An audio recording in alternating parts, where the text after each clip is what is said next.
To answer your question, man, for me, it was just, I was at a point in my life where I was questioning the purpose of living.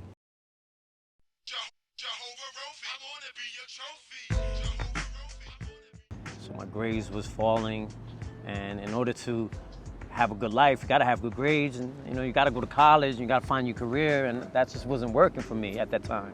So I partnered with this dude, and we really was looking for a way to make money. So we were actually trying to find corners so we can hustle and do little small things here and there, sell some weed and get money that way. But the great thing about that was we also loved to dance, right?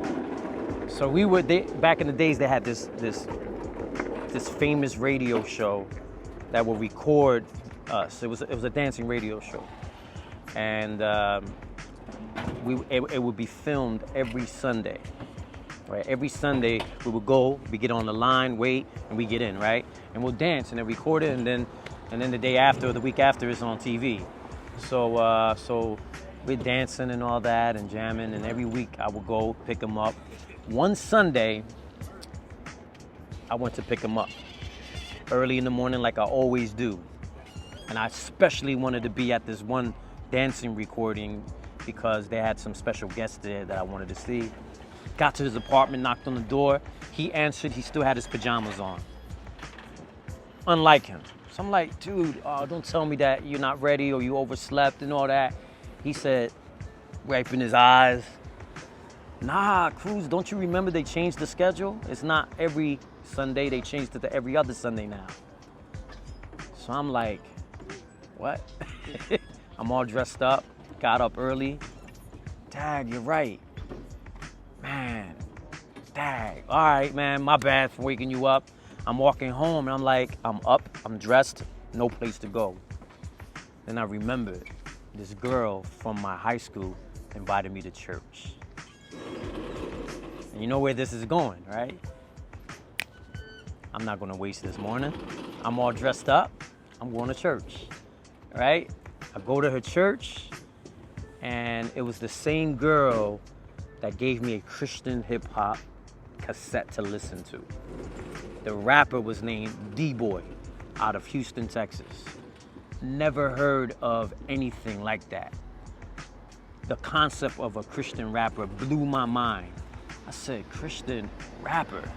Especially in a time where in rap and hip-hop, you don't want to say you're a Christian, right? It's not popular to say that. Especially because everything was either Nation of Islam, 5%, And I said, what would compel somebody to do a Christian rap cassette to reach me, to talk to me? That's when I started to think about, well, what am I missing? Because I heard it before.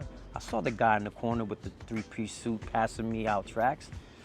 I saw the TV evangelist. My aunt would invite me to church. My old school mom, my old school aunt would invite me to church. So, but now you got a rapper. What am I missing here? Why is it so important for me to hear this? It's like I can't escape it.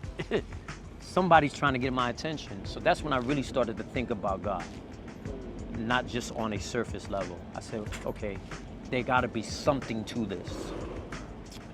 So when I went to church, I was amazed, first of all, how diverse the crowd was. Because I came from a predominantly Hispanic and Black community. But when I went to this church, there were Hispanics, Blacks, Caucasians, Asians. That right there attracted to me. So it made sense now. Wait, this message of God is not just coming to one person, it's coming to everybody from all walks of life. And all people from all walks of life are saying the same thing. It's not like everybody has a different story.